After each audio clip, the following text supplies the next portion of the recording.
Hey, Cavs fans. Welcome to the Cavs Pick and Roll podcast, the podcast for diehard fans by diehard fans. I'm Alex, and I'm here with Corey. How's it going, Corey? I am doing fantastic. How about you, Alex? Doing good. Doing good. Awesome. We have a lot of fun stuff to talk about. Um, All Star Weekend has come and passed. We got to definitely talk about that. And then the Cavs are getting ready to get back to the second half of the season, making that home stretch for their playoff run, which is hopefully a long and lengthy one. So we got to talk about some stuff there. Even a roster move the Cavs made just about an hour ago from when we're recording this episode. So lots of good stuff to get into, Alex, but we got to start with that All-Star weekend. Yeah. It was interesting. It was a lot of people didn't like it. Trash, The changes. garbage. Yeah. I uh, I mean, I enjoyed it. I liked it. The games. So there was 4 All-Star teams, right? Yeah. And each one of the commentators kind of what would you say? They didn't coach the teams, but they They picked the teams. did So they pick the like teams? they Yeah, they did. So picked the like teams. That's right. Shaq, Charles Barkley, Kenny Smith, they basically got to draft their teams, but didn't coach them. Right. But it kind of made it a little bit more of a thing for them to trash talk a little bit during the broadcast. And it's actually kind of weird because the teams were kind of strategically put together, it felt like, because you had, the OG squad with like the Steph Currys and the Kevin Durant's and Kyrie. like the older era. You had the young team, and you had like a team that had a bunch of foreign players on it. So it was very weird how it worked out. It was cool that Mobley and Garland got paired up together. Um, but yeah, 4 teams. One thing, I get why they did it, but one thing I kind of wish was a little bit different is instead of having the winner of the Rising Star game be the 4th team, I would just have 4 NBA All Star teams. And if they continue with this format, um, maybe that gives them an opportunity to sneak in a couple more guys. I don't know how many, each team probably only needs 7 or 8 guys on it, right? Right. Well, if you have 4 teams of just NBA All-Star players and not Rising Star players, that allows for, 5 to 7 more players to be involved, right?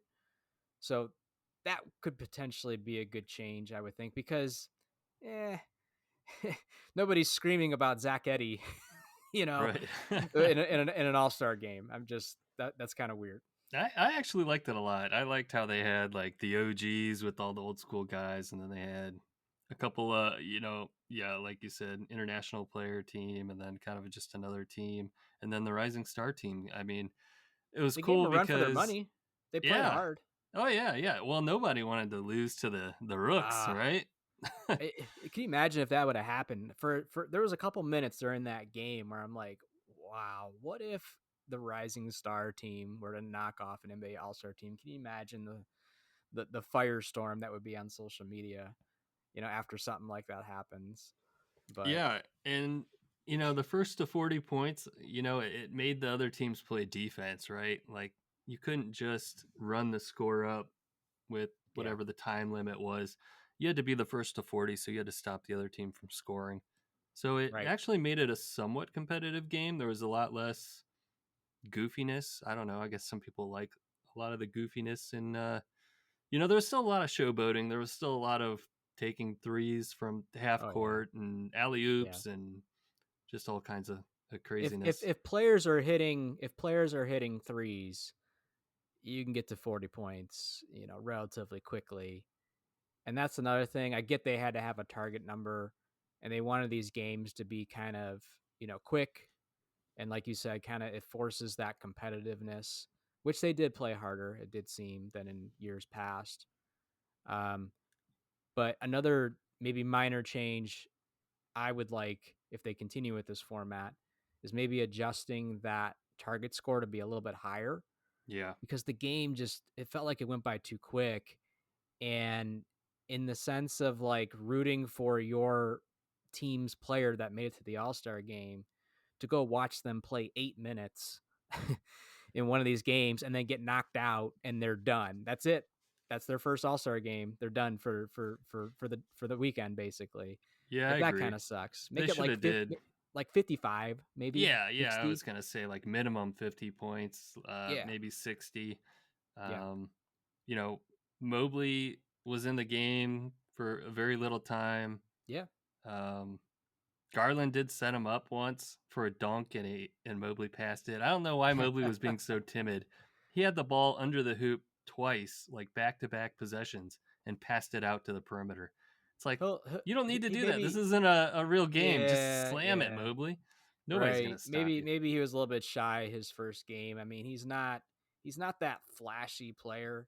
He definitely deserved to be at the All-Star game, but he's not going to be the most exciting guy at an All-Star game if that makes sense. But it was also his first one, so maybe he had a little bit of jitters, but yeah, and that's a perfect example though. It's like if it would have been a real, like a normal game, you might have seen 15 minutes to 20 minutes of Mobley playing.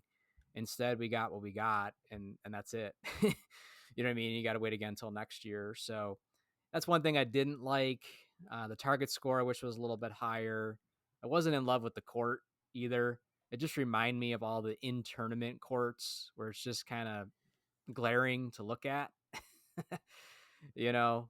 But I get that they were trying to change a lot of things, and I got to ask you, what was your take when they put Draymond on and they asked him about the format, and he's just like, it's trash.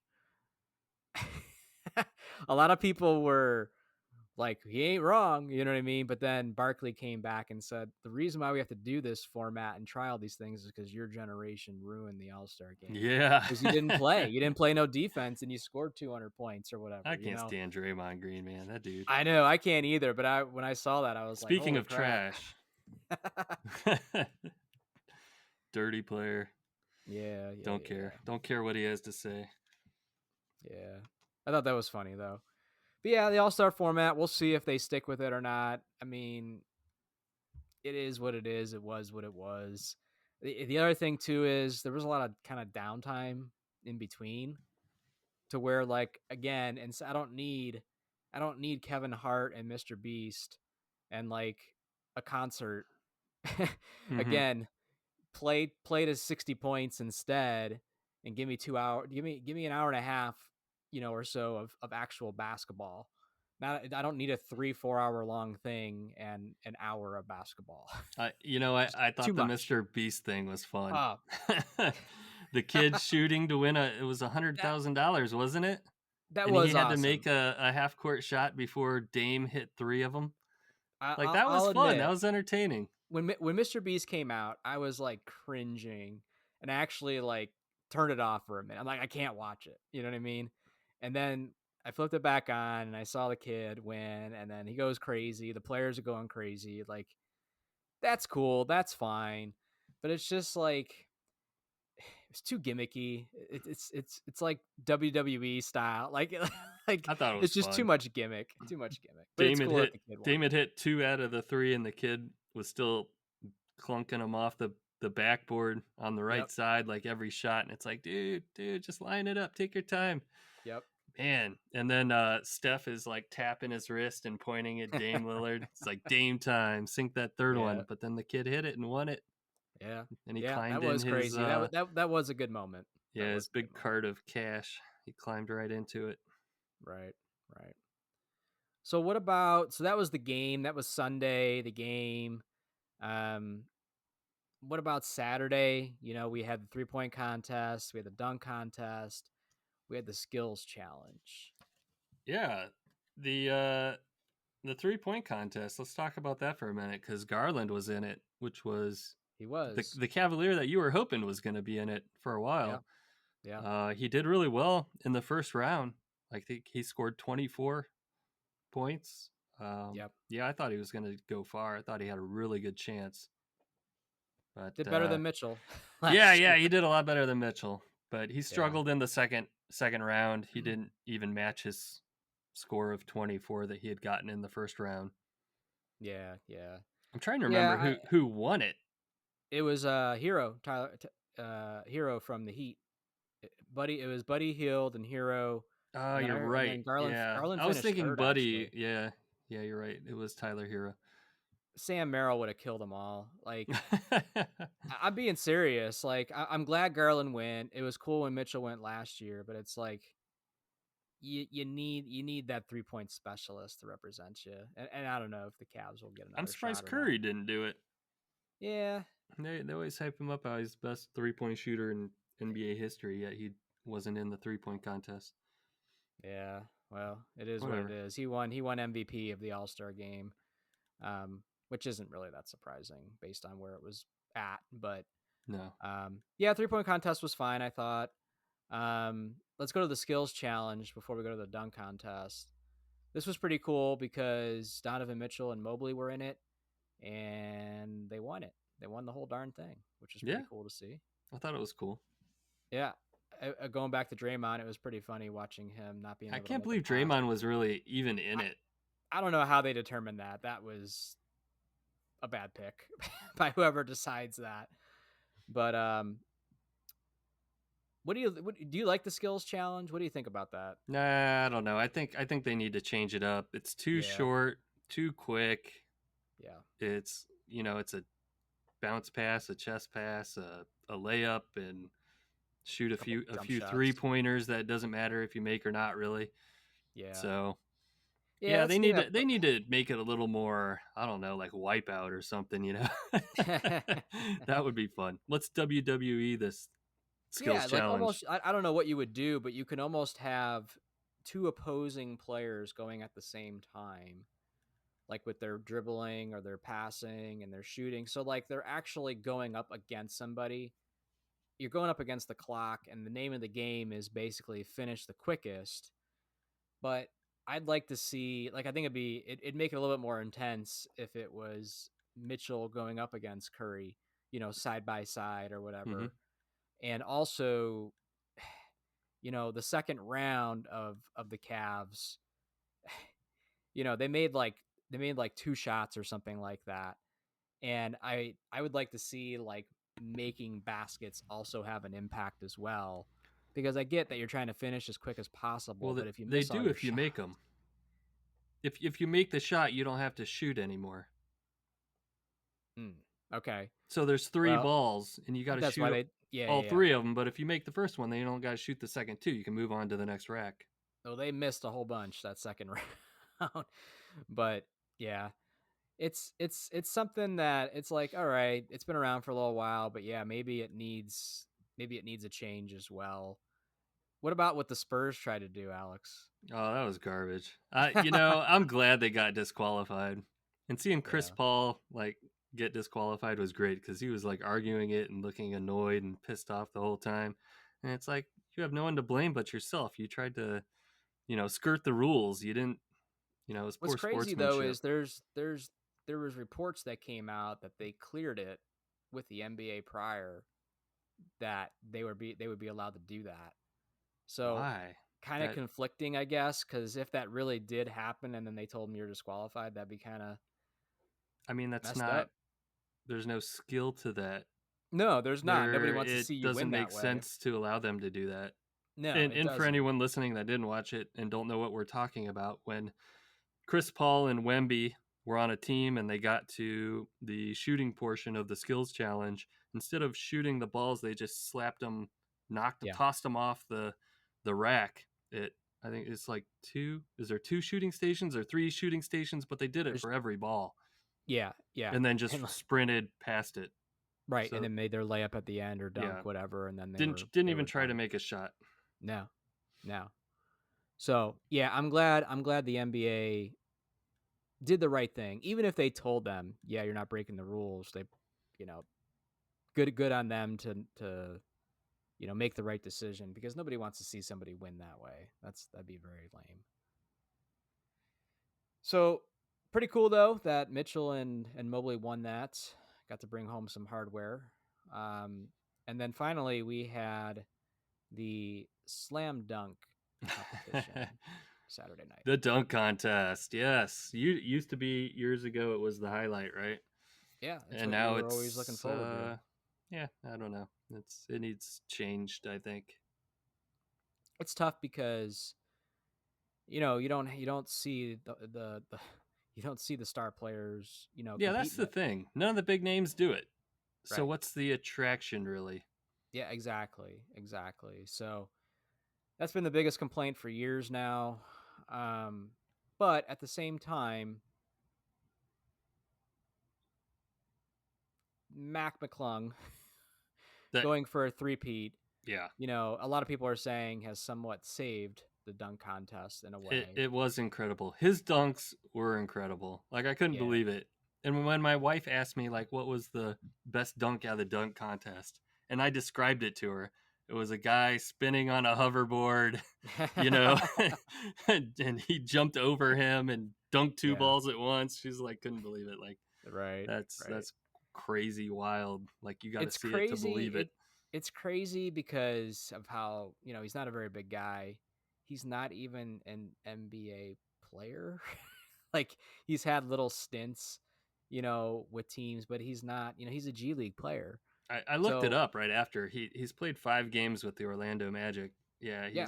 he's And that was basically a G that was leaguer. after he won it last year basically. You know what I mean? So, it's kind of crazy and also kind of sad at the same time that you're winner of your dunk competition for the last 3 years. Not only is it not an NBA superstar, like a LeBron James or whatever, it's not even an NBA player. And that's where the haters just come out and they feast on that. Like, you don't even have an NBA player winning your dunk contest. This is trash. But cool story, good for him. He three-peated, which, that's pretty amazing. I, I, The, I would hang it up if I were him. I'd be done with it. Three-peat, yeah. go Well, out on top, for him, it's a bigger deal because he's not really a full fledged NBA player. So No, which I means can he's see not him, making a lot of money taking either. advantage of it and getting some of that limelight and still trying to Yeah, make his way into the NBA and maybe trying to use the dunk contest as a stepping stone. But I sure, don't know. I don't sure. know if that makes sense or not. But If like and one street ball was still around, remember oh yeah, that? Like I feel like he'd be good in that, or even where's the like professor when you need him? exactly. He still do. He still. I still watch his YouTube They should channel. have him in the celebrity game every year. That would just be so much fun. That would be. That would be. But yeah, I don't know what the path forward for him is, but it's a cool story. And what about the dunk over the car? That was Because cool too. I like that a lot. I know they've done dunks over cars in the past, but this one was really cool. this Uh, one, yeah, was I'll argue because Blake Griffin did that first years ago, and I'll argue this was actually more impressive for several reasons. One, Blake Griffin's bigger than McClung, and Griffin jumped over the hood of the car. McClung jumped over the roof of the car. and grab the ball from a guy standing up through the sunroof. Through the sunroof. Yeah, And if you watch that dunk, it he almost loses it as he's going to the rim, and that ball could have easily popped out. On top of it, he's doing a reverse dunk. Think about this. Imagine if he would have miscalculated his jump just a little bit and would have clipped that car on the way down. That would have been a on the way nasty fall. down, his left heel did clip the car, and that's why he basically almost landed on his butt. Yeah, yeah. Well, yeah, and he did slide down when he did come Yeah, down, but he just had more car to jump over than Griffin did, and he's smaller and obviously less athletic than Griffin was because Griffin can jump out of the rim, out of the gym. Um, and the other thing too is he makes his dunks. And that goes a long way as well because nobody wants to see a guy take 4 or 5 attempts at the same dunk and it doesn't go in, man, that was the problem with all the other contestants. Yep. Like no one else could make a dunk. Yep. Like Yep. it took So that everyone makes 4 or it 5 tries. One guy never got a yep. dunk. The other Yep. guy dunked it like on the fifth try, and it was just he kind of like gave up trying to do anything flashy and just did a regular dunk, and it was That's what makes yeah. it more impressive though because it doesn't have the same effect. If it would have taken if it would have taken him 3 attempts to do that car dunk, it wouldn't have had the same effect as him landing it on the very first try. Just it doesn't. You know what I mean? So Hmm. that's really the name of the game as well. Is make your dunks. That's going to go a long way. So I can't you know, remember who the it was runner up interesting. was, but he did do really good that last that Yeah, last just something. finals round. He had Spurs one player, dunk that last name Jackson. yeah, I think Steven Jackson. It's not Deshaun Jackson, Sean Jackson. I don't remember his name. He had hops, he had a 50 and point dunk at the end there and was a maybe a couple people. 47 or 48 also. There was a couple people that were saying he should have won it, but the overall consensus was, McClung won by a landslide. So, um, yeah. And then you had guys like Ja Morant come out and say maybe I need to sign up next year, and that's what they need. Like somebody was trying to get Zach Levine to do it again. Like that's what you need though. You need the Ja Morants, you need the Zach Levines, you need those type of players to come back to Zion, bring some excitement. Yeah, Zion would be good. He won't somebody do with some it, but power yeah, dunker. yeah, Well, yeah, they exactly. got to dethrone McClung here. They can't let him run away with it every year. If I was him, I seriously, That's what I'm saying. He should just keep doing it. yeah, I guess, but man, And then repeat. we haven't even talked about the dunk that was the most Cavs related yet. Go ahead. McClung jumping over Mobley. Mobley of all people. Yeah, Yeah, that was holding the random and ball funny. above his Yep, head, yep, and Mobley was even standing on a platform. yep, So he yep. was really, I mean, it was a heck of a dunk. And he Yes, jumped over Mobley, grabbed the ball from Mobley, kissed it on the front of the rim, and then dunked it. and then dunked it. Yep, just to add that little extra bit of flair there. So, And as yeah, I soon as mean, he did it, he was doing the replay, finger yep, twirl, play it yep, back in slow mo so everybody can see everything yeah. that he did, all the little detail he'd put into that dunk. He does a good job of working the crowd too, and that plays a part as well. But yeah, I mean, impressive for again a non NBA household player to undersized white guy. You know what I mean? Like to win it, 3 years in a row now. So it's kind of crazy. Mm-hmm. Um, but that was fun to watch. Um, and then we had Friday night. I didn't watch I didn't watch Friday night, but that's the celebrity game and the Rising Star game. I didn't really think about it until it was kind of already going on, but I was like, huh, would have been cool if Tyson would have gotten that game, but only got so many slots, I guess. Yeah, I mean he should have. I don't know what other rookies are getting a lot of minutes, but Yeah. he gets minutes here and there. Yeah. Yeah.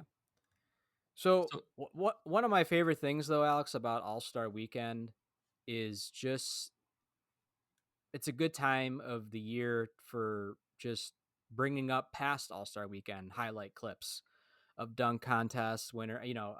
So many Vince Carter, clips that were up. Jason Richardson, of course Michael Jordan, and then you see the clips of the 3-point contest and past All-Star games, and so on and so forth.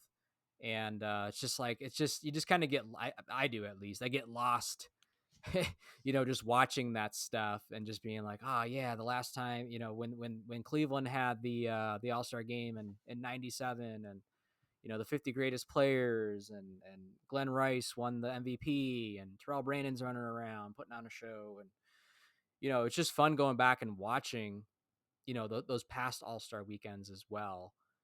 Very much different than what we've had the last couple years. So it's kind of fun watching the old ones sometimes.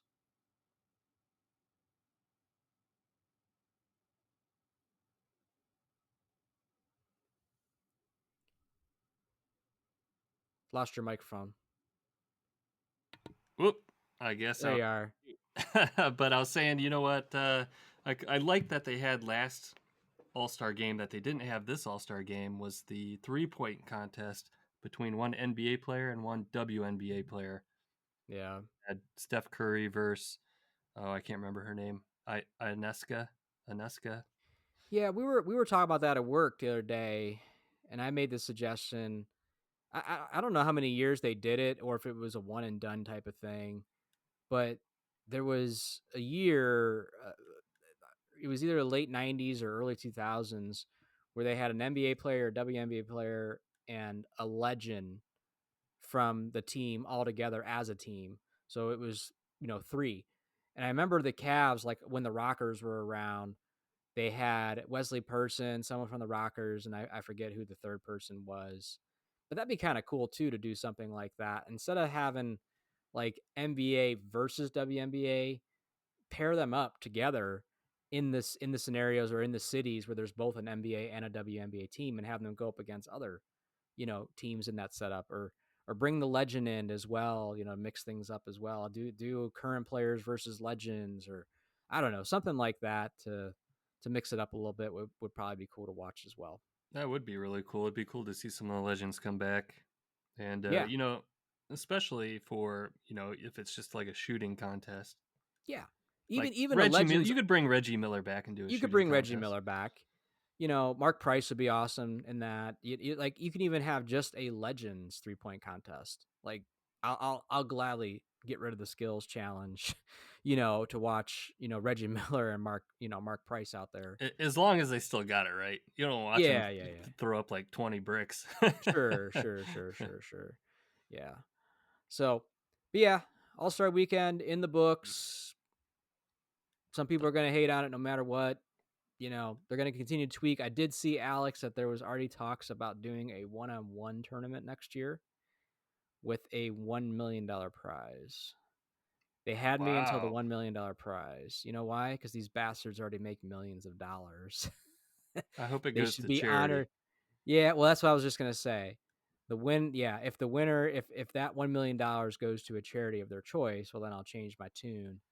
But I get they're trying to put some sort of incentive around, like why would Kevin Durant want to play in a one-on-one tournament? Well, because you can win $1 million.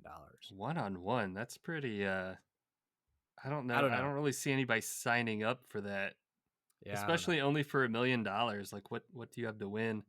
Other than either I mean, I guess you could win some bragging rights, but more than likely you're just gonna get trolled Yeah, I if you don't know. lose. Yeah, I don't know. Again, it might be like this for the next couple years, where they continue to tweak with new ideas to try to figure out what's going to get the ratings back to where they want them to be, basically. I will say, this new format does kind of mess with some historical stats a little bit. Um, so that's something kind of, not in love with that either. Evan Mobley, 2025 All Star, 8 minutes played. Mhm. You know what I mean? Scored, whatever. It's just like, you know. But we'll see what actually sticks and what doesn't, in future years. I saw this little bit of Cavs All-Star history trivia, and you'll probably know this, but once upon a time, the Cavs had 3 players and a coach go to the All-Star game. Do you know what the 3 players and the coach who it was? That has to be Mark Price, Brad Doherty, Larry Nance for the 3 players. Yeah, that's correct. The coach, Lenny Lenny Wilkins. Wilkins. Lenny That's pretty Wilkins. good, There you Corey. Do go. you know what Oh year? yeah. Do you know what year? 80s. It was either 88 or 89. 89. 89. Okay. All right. Pretty Nice. cool. I watched a YouTube video today, actually, that the NBA put out of every MVP in the All-Star game since its existence, which went back to like 1955 or something like that. And it would just be like each player would get like a 10-second, clip. They put up the name, show them making one basket and on to the next guy. And Lenny Wilkins was actually the MVP of one of the All-Star games. I want to say it might have been like 73 or something like that. But I did know that the Cavs had, 3 players go prior, and I remember it being those three. So, but pretty cool, pretty cool. Yeah. We didn't talk about too the fact that Kenny Atkinson's team did win the All-Star game. That was You his know, I squad that was won I it. was trying to figure out which team he was coaching. I saw Kenny and the coaching staff on the bench during the All-Star game, but I couldn't tell which team he was coaching. Yeah, he was coaching the team that won it, the OG team or whatever. So who coached all Um, the other teams? I don't know. I don't know. It, It it was kind kind of of hard because I just I would thought hear I saw Shaq, I like would the see Cavs Kevin staff Hart, at and both just ends. That's why I couldn't figure out who was coaching who. yeah, yeah. I The think coaches is it kind of got Mike lost. Gantry, or I saw him like coaching one of the teams that looked like Yeah, Cavs I don't know. assistant coach. Whatever. But pretty cool that Kenny, got to coach the winning team. I guess probably didn't have to do a lot of coaching though, to be honest with you. Yeah. All right, Alex. Let's move on from All Star Weekend.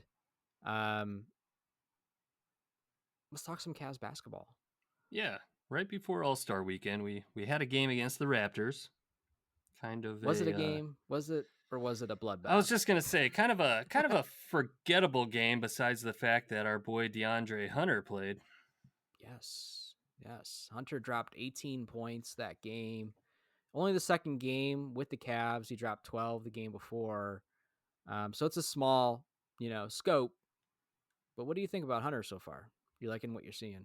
I thought he looked good. Very athletic, very long, very strong. Yeah, I think he brings a new element to the team. I think he'll be a great fit. Yeah, I think he's going to fit in easily with this team. Um, you know, I think I guess we'll find out here soon. But the question moving forward is where does Kenny slot him in the lineup? He started that first game because Struess was out and they kind of just put him there. But it's what is the path forward? You're going to keep him in the starting lineup. I personally would. Are you going to use him in that role he's been accustomed to, which is first man off the bench, 6-man role, give you some firepower off the bench? I'm not going to be upset if that's what they decide to do, but I will be curious to see. I don't know. I like him running around with that starting lineup because it's just, man, if you're the opposing team, you're doing a lot of this. you're, Yeah, you're you're looking all over the place, and now there's really, you know, not a weak link, if you will, in your starting lineup. That's a pretty lethal starting lineup.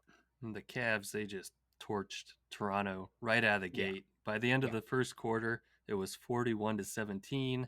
yeah, Uh, John Michael and Austin Carr were just they kind of had almost lost interest in the game. They were just clowning around, goofing yep, around, talking about whatever. I think it was like right after halftime. I don't know if you saw this, but uh, John Michael put like Austin Carr put his hands, cupped his hands out and put them out, and John Michael was squirting hand sanitizer into Austin Carr's hands, and oh my Austin Carr god, did this like the LeBron oh powder wow. throw behind him, and like showered all the people behind him with hand sanitizer, and Wow. it was hilarious. Yeah, I think it's fair to say. I mean, it's wild to say it, but it's like as a fan, you're like, I just want to get to the games that matter. Like it's been an amazing season. Like the Cavs have been in control the entire season of the East, basically. Um, and it's fun watching them manhandle teams, but at the same time, it's like, okay, I want to get to the games that are going to matter, right? So it is interesting, and I'm sure it's the same way for for the broadcasters, for the the radio hosts that have to cover this team. It's like even for us, there was really no drama until that 3-game losing streak.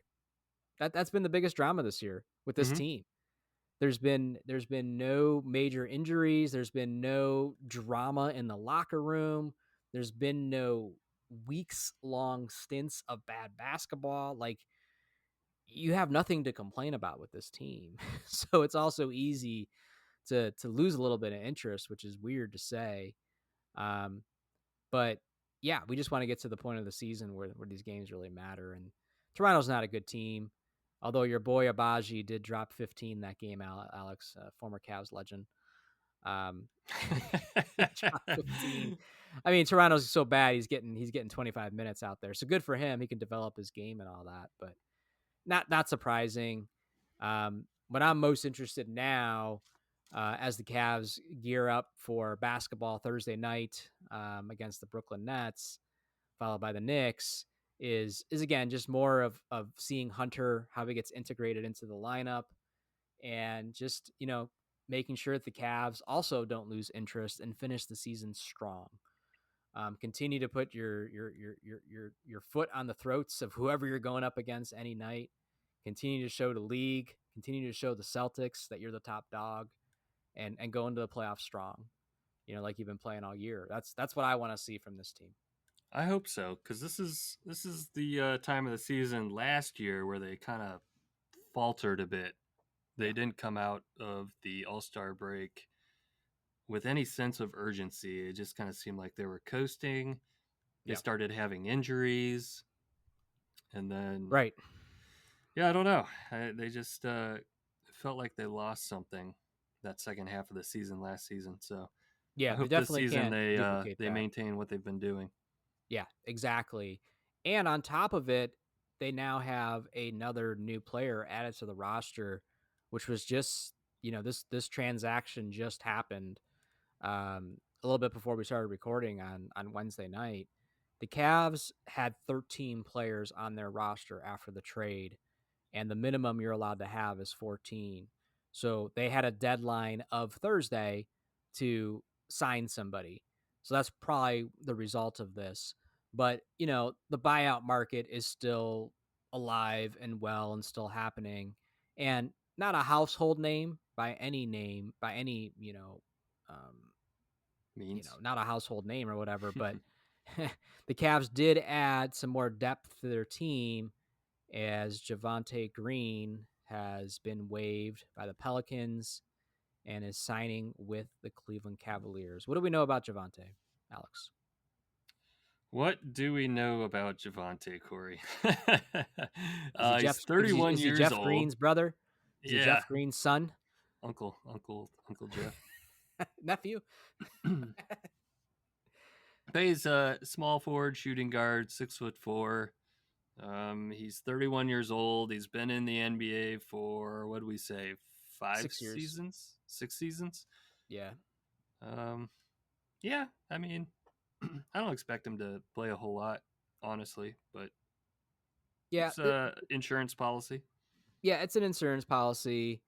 On one hand, you can look at this roster and be like, how many wings, do you need? Uh, they still have an open roster spot, so I'm still hoping to bring another big into the mix as also an insurance policy.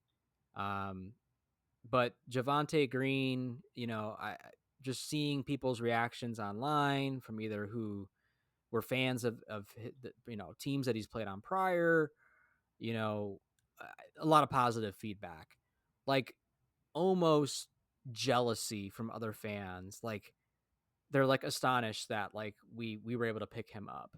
You know what I mean? Or I would see comments of like Cleveland's gonna love his defense. They're gonna love his just effort on a nightly basis, when he plays and all that stuff. Or the Cavs got a steal, so on. Like, oh, the Cavs are stacked and they just added another one. A lot of that kind of stuff. And then I started watching some highlight clips on him. I sent you the one when he played in Chicago back in 22 for a couple seasons. He's not that big, but man, he can get to the rim. He could throw it Yeah, down on you. You he know, came from the Pelicans. The Pelicans bought him out, yeah, and I don't know what we gave him as yeah. far I as haven't seen the salary, details but yet, but I did see that we're still under the tax threshold, which is nice as well, and we still have an open roster spot on top of it. But Green, he's not going to be inserted into the lineup unless there's some sort of injury or two. He's an insurance policy, and the only thing that I wonder, Alex, is how bad is that a Kuro injury? Is this an insurance policy because you just lost the vert and maybe a Kuro isn't coming back anytime soon? I feel like I haven't heard much on him lately. I have no idea what his timeline is, and I'm wondering if that's what this signing is really an insurance policy for. You lost Levert in the trade. If Okuro's not slated to come back yet for more than a couple weeks, you know, maybe that's why. I don't know. Yeah, maybe that could be. I think I'd rather see like Tyson get some minutes and Exactly. Hunter get Yeah. more minutes and Merrill get more minutes and Porter Jr. get more minutes and maybe even a There, little bit of Luke Travers. But yeah, yeah, you never know. there's a lot of players ahead of Green, There that's for is. sure. Yeah. So we'll see. But hey, the Cavs needed to make a roster move. They made a roster move, at least from other fan bases. They seem to approve the signing, but we'll see. I wonder how long it'll be before we even see any action out of Green. And the Cavs still have one more roster spot, which they can wait a little while to do anything with, but we'll see what they do with that in the future as well. Speaking of Levert, Alex, real quick, I wanted to bring this up. Levert was traded in the Hunter trade along with Niang. And what's kind of funny is after Niang gets traded from the team, you discover that he actually does a podcast of his own. And um, Yeah. you told me I about it. We watched the episode, and it was actually pretty interesting I don't because, even know how I stumbled across it. I don't even remember.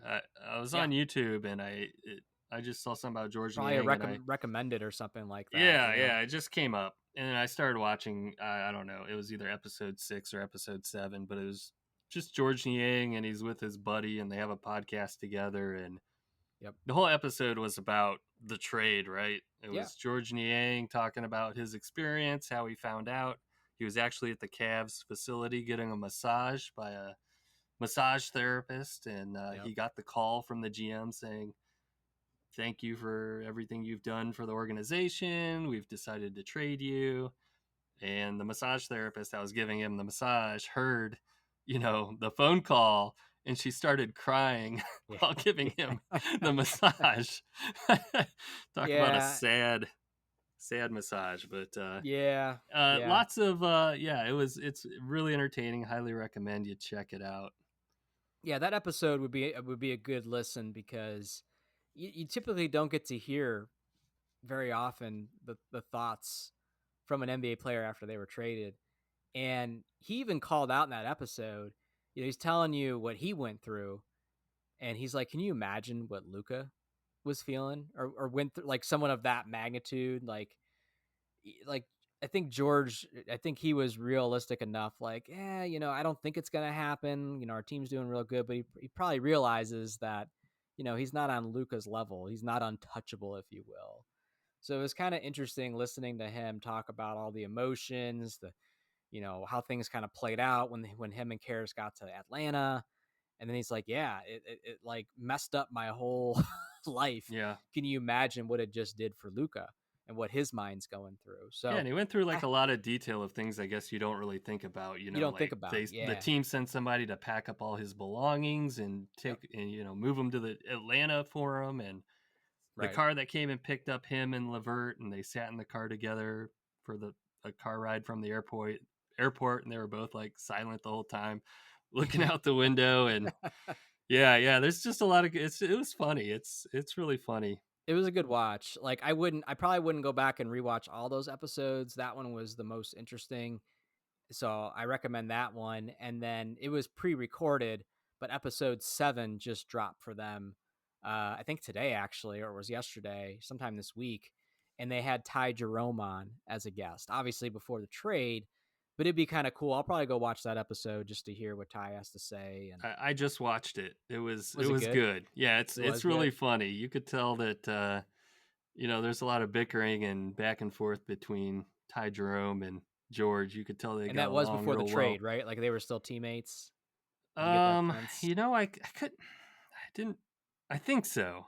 I couldn't Okay. really they didn't mention the trade at all, so I would assume that Yeah, it I hadn't think it was happened yet. before. So it must have been pre-recorded. But they talked Right. about Ty Jerome in high school and then Ty Jerome in college, and he was on the Virginia team that went to the championship, and Yeah. people that he played with. He actually played AU ball against Donovan Mitchell, Oh, and nice. he talked about playing against Mitchell, uh, when they were like in fifth, sixth grade or whatever, and that Mitchell That's was crazy. doing. He was already an athletic freak and doing things that you know kids shouldn't be able to Shouldn't do be on a doing. basketball court. But he Yeah. made a comment that he wasn't real skilled. He said he was an athletic freak, but not real skilled. And then he was like apologizing to Donovan if he watches this. But That's he funny. said, yeah, he's like that, you know, Donovan just kind of blew up, like just became awesome I'll later have to go on. watch that episode. But Yeah, he, yeah, you got to it, watch it. It's good. He talks a lot about, other Cavs players on the team and what they talk about sitting on the bench during games, and yeah. they were talking about Carbone's Italian restaurant in Cleveland. I mean, yeah, it's Nice. So the good stuff. podcast is called the bench seat, I The believe bench it was seat. called. It's on YouTube. I'm sure they have it up on Spotify and all that other stuff too. I But enjoy the intro. yeah, the intro is really well done. It's worth checking out at least for episode 6 about the trade, and if you want to see some Ty Jerome as well, that'd be cool to check out. he was So he was talking about Ty Jerome, getting hot, and that span they had of games where it was like Ty Sanity, where Ty oh was just yeah, coming off yeah, the bench and scoring nonstop. yeah. And George Niang said something to him about, "Oh, you're on a bit of a heater, aren't you?" And then like throwing jabs at him that it's going to come to an end soon and he's going to go cold. And Ty Jerome's just like, "They're open shots.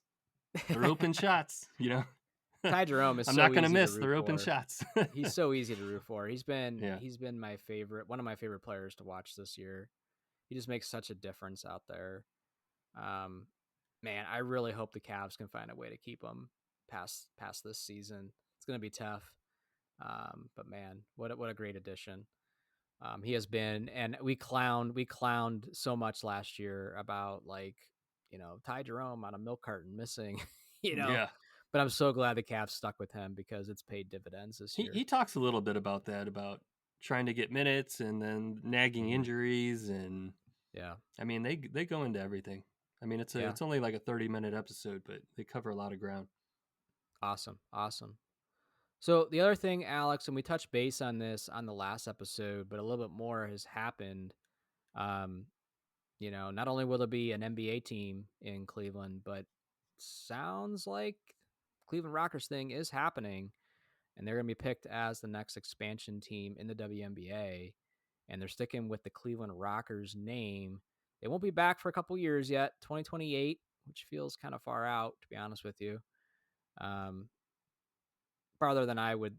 I don't know. It's just weird that they're It's three announcing something years. that's 3 years away, but there's already an arena, or they have options. So, and you already have a name. You have the branding. I don't know, but you know, I know there's not a lot of people listening that are gonna. Oh, I'm gonna go watch some WNBA, but still pretty cool at the end of the day. And you never know, right? Like this Caitlin Clark thing has just sparked a fever. Like literally in the NBA or WNBA, and you never know. Like maybe the Rockers get the some star athlete, in their comeback. Who I was knows? waiting for you to say the expansion draft. Yeah, Bring yeah. us Expansion draft. Caitlin Clark. Bring her to Cleveland. There you go. They just trade their pick for her, Yeah. but that'll Yeah, be I don't know. cool. I like the Cleveland Rockers name, Yeah, branding. I don't I think they need to change the color scheme and maybe change the I'm sure they'll update all that. Hopefully different yeah. color They'll scheme, they'll different modernize graphic. it Yeah. somehow. They have to, but it's a cool story coming full circle. Um, it won't be for everybody, but it's pretty cool. I think it'll be Um, tough. I think it'll be tough to find a fan base. When I it think will. about like all the Cleveland sports teams, like It obviously will. Browns and Guard, it's a Browns and Guardians town, and the Yes. Cavs have always been kind of the third Yep. child, you know. Yep. And then you got the Lake Erie Monsters that also play. Yeah. Um, that get a good audience. There's a good amount of fans, but not great, right? They're not It'll be filling tough. the arena.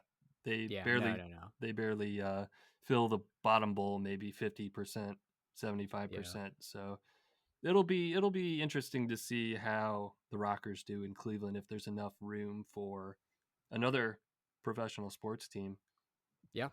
Yeah. Definitely. And speaking of arenas, Alex, I almost forgot. You just reminded me. The Cavs will no longer be playing in Rocket Mortgage Fieldhouse Arena because the name's changing. Yeah, What do you think about the name? What's the name? I think they should call it the Coliseum. Gundarina. The Go back to Q. the Gund. The Yeah, Q. I always Yeah, liked even the the Q. Gund. I like the Gund. The Gun's probably been my favorite. The Q's probably been my second favorite just because it's easy to say, right? But they are changing the name to Rocket Arena. Isn't that where the Houston Rockets play? I who Rocket knows what their Arena? you should look up what their arena name is. I'm sure it's it's usually whoever's It's probably sponsoring some it. company, yeah. It's always some company, and same thing for us. But the problem is when I hear Rocket Arena, even though I know it's not the name of the Houston Rockets arena, I immediately think of the Houston Rockets. I don't think of the Cleveland Cavaliers. And I wasn't in love with Rocket Mortgage Fieldhouse either. That's a mouthful, but It's not a field house. it's not a field house. So I never really liked the name anyways. But to shorten it to Rocket Arena, it's just are we launching spaceships over here? Are we like I don't know. It doesn't fit I don't like in that they any way. change the name of the arena every time Dan Gilbert decides to change the name of his company. Like, Yeah, just yeah, stop it. Like, basically. pick a And pick that's a and that's why the name is that's why the name is changing because it's his company and it's his right to do it. It's just eh, you know. I don't know. I don't know how much a name of an arena really matters, but I mean, unless it's like Madison Square Garden, there's a handful, right? yeah. But I don't know. Maybe Cleveland never really had a great name in the first place. And I gave you a homework assignment, Alex, to come up with a new name, but it sounds like you didn't do it. Yeah, I couldn't really think of Shame. anything. It's Shame. like, well, I mean, it would have to be the name of his company, right? Like by I default. don't know. What else can I you do? I don't know. Be selfish.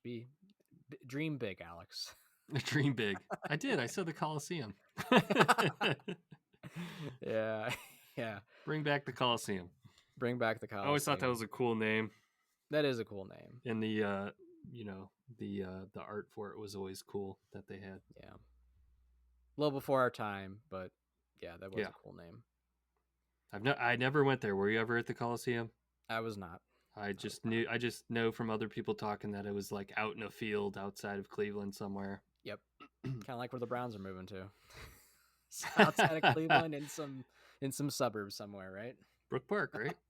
Brook Park. Yep. Yeah. Yep. Yep. Yep. So I think that's really it, Alex. I mean, a lot, right? All Star Weekend, Cavs getting back into basketball, arena name changes, WNBA teams coming back to Cleveland, and most importantly, though, the start of the second half of the season and making that final push and run. So like we said, they got the Brooklyn Nets, which that's another kind of bottom feeder team. But what's interesting after that, Alex, is they play some solid teams after that. They play the Knicks. That'll be interesting because it feels like it's been forever since we've seen the Knicks, and they're doing okay. They're at where they're at in the East. There's obviously a gap between us and everybody else, so it's easy to go into that game with confidence, which they should. But it'll be a good heat check game Yeah, because the Knicks are going to bring it that game, they right? will. Oh yeah. And the game's at home, which helps, but that's going to be a good heat check game for us. And then they play the Grizzlies, the Magic, and the Celtics again, which that Celtics Yeah. game is the last time we're playing the Celtics this Boston year. at the end of the month. At the end of the month on a Friday night, that'll be a fun one to watch. So, Cavs basketball is back. Looking forward to it. But Alex, if you don't got anything else, I'd say we wrap this one up. All right. All right. Let's Well, follow us yep. on Twitter at Yep. Cavs Pick and Roll. Shoot us an email, cavspickandroll@gmail.com. Follow us on Facebook, Instagram, Tumblr. Watch this episode on YouTube. Wherever you're listening, watching, click like, subscribe, leave us a rating or a review. We'd appreciate it. All right, Cavs fans. Thank you as always for tuning in and listening, and we will talk to you again soon. Peace out, Cavs fans.